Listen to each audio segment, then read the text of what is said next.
নিয়ে এখন প্রোগ্রাম করছি। ফেনী করে অনেকগুলো সমস্যা রয়েছে। এখানে 22,000 ছাত্রছাত্রীর জন্য এক পরিমাণে মানুষ ভবন নেই, না থাকার কারণে ফেনীর ছাত্ররা ভালোভাবে ক্লাস করতে পারে না। যেখানে যতগুলো শিক্ষক দরকার শিক্ষক নেই, ফেনী কলেজের ভবন নেই, শিক্ষকদের থাকার জন্য গভর্নমেন্টের নেই। এইটা হচ্ছে আমাদের ফেনীর সরকারি কলেজের সমস্যা। এই জন্য আমরা মনে করি এই সরকার আগামী সরকার গ্রহণ করবেন ফেনী কলেজকে অগ্রাধিকার দিয়ে।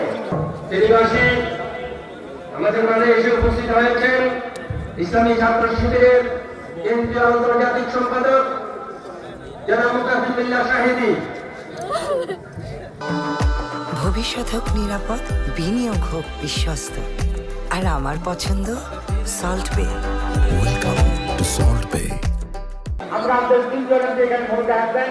এরপরে আমাদের লালপুরের ফ্লাইওভার মানে উলঙ্গটা রেল ক্রসিং, ফেনী শহরের জনবদ্ধতা, বিশেষ করে দেওয়ানগঞ্জে এখানে আপনার ময়লার বিহ করা হয়েছে, যার কোনো পুরো অঞ্চলে লোকেরা আজকে অস্বস্তি পরিবেশ করেছে, স্বাস্থ্য ব্যবস্থা করেছে।